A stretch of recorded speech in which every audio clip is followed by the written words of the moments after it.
ಎಲ್ಲರಿಗೂ ನಮಸ್ಕಾರ. ನಮ್ಮ ಚಾನಲ್ಗೆ ಸ್ವಾಗತ. ಇವತ್ತಿನ ಈ ವಿಡಿಯೋದಲ್ಲಿ 2026ರ ಮೇ ತಿಂಗಳಲ್ಲಿ ಬರುವ ಪದ್ಮಿನಿ ಏಕಾದಶಿ ಯಾವ ದಿನ ಬಂದಿದೆ, ಏಕಾದಶಿ ತಿಥಿ ಯಾವಾಗ ಪ್ರಾರಂಭವಾಗುತ್ತದೆ, ಯಾವಾಗ ಅಂತ್ಯವಾಗುತ್ತದೆ, ಪಾರಾಯಣ ಸಮಯವೇನು ಹಾಗೂ ಪೂಜಾ ವಿಧಾನವೇನು, ಹೇಗೆ ಪೂಜೆಯನ್ನು ಮಾಡಬೇಕು, ಈ ದಿನದಂದು ಯಾವ ನಿಯಮಗಳನ್ನು ಅನುಸರಿಸಬೇಕು, ಈ ಎಲ್ಲ ಮಾಹಿತಿಯನ್ನು ಇವತ್ತಿನ ಈ ವಿಡಿಯೋ ಮೂಲಕ ತಿಳಿದುಕೊಳ್ಳೋಣ ಸ್ನೇಹಿತರೆ. ಹಿಂದೂ ಧರ್ಮದಲ್ಲಿ ಏಕಾದಶಿ ವ್ರತಕ್ಕೆ ಬಹಳ ಮಹತ್ವವಿದೆ. ಪ್ರತಿ ತಿಂಗಳು 2 ಏಕಾದಶಿಗಳಿದ್ದು ಪ್ರತಿಯೊಂದು ಏಕಾದಶಿಗೂ ತನ್ನದೇ ಆದ ಮಹತ್ವವಿದೆ. ಏಕಾದಶಿ ದಿನವನ್ನು ಭಗವಾನ್ ವಿಷ್ಣುವಿಗೆ ಸಮರ್ಪಿಸಲಾಗಿದೆ. ಈ ದಿನ ಭಗವಾನ್ ವಿಷ್ಣುವನ್ನು ಪೂಜಿಸಲಾಗುತ್ತದೆ ಮತ್ತು ಉಪವಾಸ ವ್ರತವನ್ನು ಮಾಡಲಾಗುತ್ತದೆ. ಅಷ್ಟೇ ಅಲ್ಲದೆ ಈ ದಿನ ಉಪವಾಸವನ್ನು ಆಚರಿಸುವುದರಿಂದ ಪಾಪಗಳಿಂದ ಮುಕ್ತಿ ದೊರೆಯುತ್ತದೆ ಮತ್ತು ಇಷ್ಟಾರ್ಥಗಳು ಈಡೇರುತ್ತವೆ ಎಂಬ ನಂಬಿಕೆಯೂ ಕೂಡ ಇದೆ. 2026ರ ಮೇ 27ನೇ ತಾರೀಕು ಪದ್ಮಿನಿ ಏಕಾದಶಿ ಬುಧವಾರದಂದು ಬಂದಿದ್ದು ಅಪರೂಪದ ಮತ್ತು ಪವಿತ್ರವಾದ ಪದ್ಮಿನಿ ಏಕಾದಶಿಯು ಅಧಿಕ ಮಾಸದಲ್ಲಿ ಬಂದಿದೆ. ಇದು ಅಧಿಕ ಮಾಸದ ಏಕಾದಶಿ ವ್ರತವಾಗಿದ್ದು ಉಪವಾಸ ವ್ರತವನ್ನು ಆಚರಿಸಬೇಕು. ಈ ಏಕಾದಶಿಯು ಪ್ರತಿ 3 ವರ್ಷಗಳಿಗೊಮ್ಮೆ ಬರುವ ಅಧಿಕ ಮಾಸದಲ್ಲಿ ಪುರುಷೋತ್ತಮ ಮಾಸದಲ್ಲಿ ಬರುವ ಏಕಾದಶಿ ಆಗಿದೆ. ಅತ್ಯಂತ ಪುಣ್ಯಕರವಾದ ಏಕಾದಶಿಯಾಗಿದ್ದು ಶ್ರೀ ಮಹಾವಿಷ್ಣುವಿನ ಆರಾಧನೆಗೆ ವಿಶೇಷ ದಿನವಾಗಿದೆ. ಅಧಿಕ ಮಾಸದಲ್ಲಿ ಬರುವ ಈ ಏಕಾದಶಿಯನ್ನು ಆಚರಿಸಿದರೆ ಅನೇಕ ಪಾಪಗಳು ನಿವಾರಣೆಯಾಗುತ್ತದೆ ಎಂದು ಪುರಾಣಗಳಲ್ಲಿ ಹೇಳಲಾಗಿದೆ. ಈ ಏಕಾದಶಿಯನ್ನು ಆಚರಣೆ ಮಾಡುವುದರಿಂದ ವಿಷ್ಣು ಭಕ್ತರಿಗೆ ಅತ್ಯಂತ ಶುಭಕರ ಎಂದು ಪರಿಗಣಿಸಲಾಗಿದೆ. ಏಕಾದಶಿ ತಿಥಿ ಪ್ರಾರಂಭವಾಗುವಂಥದ್ದು ಮೇ 26ನೇ ತಾರೀಕು 2026 ಬೆಳಿಗ್ಗೆ 5:10 ಪ್ರಾರಂಭವಾಗುತ್ತದೆ.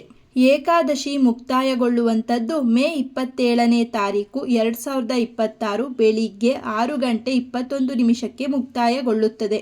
ವ್ರತವನ್ನು ಆಚರಿಸುವ ದಿನ ಮೇ 27ನೇ ತಾರೀಕು 2026 ಬುಧವಾರದಂದು ಏಕಾದಶಿ ವ್ರತವನ್ನು ಆಚರಣೆ ಮಾಡಬೇಕು. ಪಾರಾಯಣ ಸಮಯ ಉಪವಾಸವನ್ನು ಮುರಿಯುವ ಸಮಯವನ್ನು ಪಾರಣಿ ಸಮಯವೆಂದು ಕರೆಯುತ್ತೇವೆ. ಮೇ 28ನೇ ತಾರೀಕು 2026 ಬೆಳಿಗ್ಗೆ 6:02 7:56 ಸಮಯವಿರುತ್ತದೆ. ಪದ್ಮಿನಿ ಏಕಾದಶಿಯ ಮಹತ್ವ. ವಿಷ್ಣುವಿನ ಅನುಗ್ರಹ ದೊರೆಯುತ್ತದೆ. ಅಧಿಕ ಮಾಸದ ಅಧಿಪತಿ ಶ್ರೀ ಹರಿ ವಿಷ್ಣು ಪುರುಷೋತ್ತಮ ಆಗಿರುವುದರಿಂದ ಈ ದಿನ ವ್ರತವನ್ನು ಆಚರಿಸಿದರೆ ಅಖಂಡ ಪುಣ್ಯ ಲಭಿಸುತ್ತದೆ. ಪದ್ಮಿನಿ ಏಕಾದಶಿಯನ್ನು ಪಾಪನಾಶಕ ಏಕಾದಶಿ ಎಂದು ಕರೆಯುತ್ತೇವೆ. ಈ ವ್ರತವನ್ನು ಭಕ್ತಿಯಿಂದ ಆಚರಿಸುವುದರಿಂದ ಇಂದಿನ ಪಾಪಗಳು ನಿವಾರಣೆಯಾಗುತ್ತವೆ ಹಾಗೂ ಮೋಕ್ಷ ಪ್ರಾಪ್ತಿಯಾಗುತ್ತದೆ ಎಂದು ಪುರಾಣಗಳಲ್ಲಿ ಹೇಳಲಾಗಿದೆ. ಅಷ್ಟೇ ಅಲ್ಲದೆ ಧನ, ಆರೋಗ್ಯ, ಐಶ್ವರ್ಯವೂ ಕೂಡ ಏಕಾದಶಿ ಆಚರಣೆಯಿಂದ ಲಭಿಸುತ್ತದೆ. ಕುಟುಂಬದಲ್ಲಿ ಸುಖ, ಶಾಂತಿ, ಧನ, ಸಂಪತ್ತು ಹಾಗೂ ಆರೋಗ್ಯ ವೃದ್ಧಿಯಾಗುತ್ತದೆ. ಅಷ್ಟೇ ಅಲ್ಲದೆ ಈ ದಿನ ಉಪವಾಸ ಮಾಡಿ ವಿಷ್ಣುವಿನ ಸಹಸ್ರನಾಮವನ್ನು ಪಠನೆ ಮಾಡಿದರೆ ವಿಶೇಷ ಫಲ ಪ್ರಾಪ್ತಿಯಾಗುತ್ತದೆ. ಈ ದಿನ ಏಕಾದಶಿ ಆಚರಣೆಯಿಂದ ಶ್ರೀ ವಿಷ್ಣುವಿನ ಅನುಗ್ರಹ ಪಡೆಯಲು ತುಂಬ ಪ್ರಮುಖವಾದ ವಿಶೇಷವಾದ ದಿನವಾಗಿದೆ. ಪದ್ಮಿನಿ ಏಕಾದಶಿಯ ಪೂಜಾ ವಿಧಾನ. ಸೂರ್ಯೋದಯಕ್ಕೆ ಮುನ್ನ ಎದ್ದು ಪವಿತ್ರ ಸ್ನಾನ ಮಾಡಿ ದೀಪ ಹಚ್ಚಿ ವ್ರತದ ಸಂಕಲ್ಪ ಮಾಡಬೇಕು. ವಿಷ್ಣುವಿನ ಪೂಜೆ ಮಾಡಲು ವಿಷ್ಣುವಿನ ಫೋಟೋ ಅಥವಾ ವಿಗ್ರಹವನ್ನು ಇಟ್ಟು ತುಳಸಿ ದಳ, ಹಳದಿ ಹೂಗಳು, ಹಣ್ಣುಗಳು, ಪಂಚಾಮೃತವನ್ನು ಸಮರ್ಪಣೆ ಮಾಡಬೇಕು. ವಿಷ್ಣು ದೇವರಿಗೆ ತುಳಸಿ ದಳವನ್ನು ಅರ್ಪಿಸಿ ಓಂ ನಮೋ ನಾರಾಯಣ ಮಂತ್ರವನ್ನು 108 ಬಾರಿ ಜಪ ಮಾಡಬೇಕು. ದಿನವಿಡೀ ಅನ್ನ ಆಹಾರವನ್ನು ತ್ಯಜಿಸಿ ಉಪವಾಸ ಇರಬೇಕು. ಆರೋಗ್ಯ ಸರಿಯಿಲ್ಲದಿದ್ದರೆ ಫಲಹಾರವನ್ನು ಸೇವಿಸಬಹುದು. ಓಂ ನಮೋ ನಾರಾಯಣ ಮಂತ್ರ ಜಪ ಹಾಗೂ ವಿಷ್ಣು ಸಹಸ್ರನಾಮ ಪಾರಾಯಣ ಮಾಡುವುದು ಶುಭಕರ. ಈ ದಿನದಂದು ಉಪವಾಸದ ನಿಯಮಗಳ್ಯಾವುವು ಎಂದರೆ ನಿರ್ಜಲ ಉಪವಾಸ ಅಥವಾ ಫಲಹಾರ, ಅಕ್ಕಿ ಅಥವಾ ತಾಮಸಾಹಾರ ಸೇವನೆ ತಪ್ಪಿಸಬೇಕು. ರಾತ್ರಿಯ ಸಮಯದಲ್ಲಿ ವಿಷ್ಣು ಸಹಸ್ರನಾಮ ಪಾರಾಯಣ ಮತ್ತು ಭಜನೆಗಳ ಮೂಲಕ ಜಾಗರಣೆ ಮಾಡುವುದು ಶ್ರೇಷ್ಠ. ಮರುದಿನ ದ್ವಾದಶಿಯಂದು ಬ್ರಾಹ್ಮಣರಿಗೆ ಅಥವಾ ಬಡವರಿಗೆ ಅನ್ನ, ವಸ್ತ್ರ, ಧಾನ್ಯ ದಾನ ಮಾಡಿದ ನಂತರ ತಾವು ಊಟ ಪಾರಾಯಣವನ್ನು ಮಾಡಬೇಕು. ಈ ಏಕಾದಶಿ ದಿನದಂದು ಮಾಡಲೇಬೇಕಾದಂತಹ ಪ್ರಮುಖ ಕೆಲಸಗಳು: ವಿಷ್ಣು ದೇವಸ್ಥಾನಕ್ಕೆ ಭೇಟಿ ನೀಡುವುದು, ದಾನ ಧರ್ಮ, ತುಳಸಿ ಪೂಜೆ ಮಾಡುವುದು, ಭಗವದ್ಗೀತೆ ಅಥವಾ ವಿಷ್ಣು ಕಥೆಯನ್ನು ಪಾರಾಯಣ ಮಾಡುವುದು.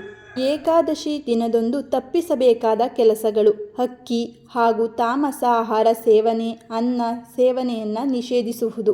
ಕೋಪ ಮಾಡಿಕೊಳ್ಳುವುದು, ಜಗಳ ಆಡುವುದು, ಅಸತ್ಯ ಮಾತುಗಳನ್ನು ನುಡಿಯುವುದನ್ನು ತಪ್ಪಿಸಬೇಕು. ಅನವಶ್ಯಕವಾದ ವ್ಯಯವನ್ನು ತಪ್ಪಿಸಿ. ಪದ್ಮಿನಿ ಏಕಾದಶಿ ವ್ರತದ ಫಲಗಳು. ಪದ್ಮಿನಿ ಏಕಾದಶಿಯನ್ನು ಆಚರಣೆ ಮಾಡುವುದರಿಂದ ಸಂತಾನ ಪ್ರಾಪ್ತಿಯಾಗುತ್ತದೆ, ಪಾಪ ನಿವಾರಣೆಯಾಗುತ್ತದೆ, ಧನ ಮತ್ತು ಐಶ್ವರ್ಯ ಹೆಚ್ಚಾಗುತ್ತದೆ, ಮನಸ್ಸಿಗೆ ಶಾಂತಿ ಮತ್ತು ಸುಖ ದೊರೆಯುತ್ತದೆ, ವಿಷ್ಣುವಿನ ಕೃಪೆಯನ್ನು ಪಡೆಯಬಹುದು, ಮೋಕ್ಷ ಪ್ರಾಪ್ತಿಯಾಗುತ್ತದೆ. ಅಷ್ಟೇ ಅಲ್ಲದೆ ಭಕ್ತಿ ಮತ್ತು ಶ್ರದ್ಧೆಯಿಂದ ಮಾಡಿದ ವ್ರತಕ್ಕೆ ಫಲ ಖಂಡಿತ ಸಿಗುತ್ತದೆ. ಶ್ರೀಹರಿ ವಿಷ್ಣುವಿನ ಆರಾಧನೆ ಜೀವನದ ಕಷ್ಟಗಳನ್ನು ನಿವಾರಣೆ ಮಾಡುತ್ತದೆ.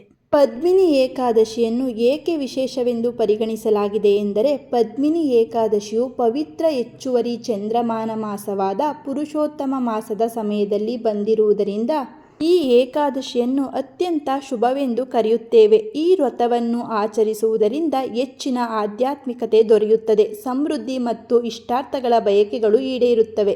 ಪದ್ಮಿನಿ ಏಕಾದಶಿ ವ್ರತವನ್ನು ಆಚರಿಸುವುದರಿಂದ ದೊರೆಯುವ ಪ್ರಯೋಜನಗಳೆಂದರೆ, ಅಶ್ವಮೇಧ ಯಾಗವನ್ನು ಮಾಡುವುದಕ್ಕೆ ಈ ಏಕಾದಶಿ ವ್ರತ ಆಚರಣೆ ಮಾಡಿದರೆ ಸಮ ಎಂದು ಹೇಳಲಾಗುತ್ತದೆ. ನಮ್ಮ ಪಾಪದ ಬುಟ್ಟಿಗಳನ್ನು ನಿವಾರಣೆ ಮಾಡುತ್ತದೆ. ನಮ್ಮ ಜೀವನದಲ್ಲಿ ಸಂತೋಷ, ಸಮೃದ್ಧಿ ಮತ್ತು ಆಯಸ್ಸನ್ನು ಹೆಚ್ಚಿಸುತ್ತದೆ.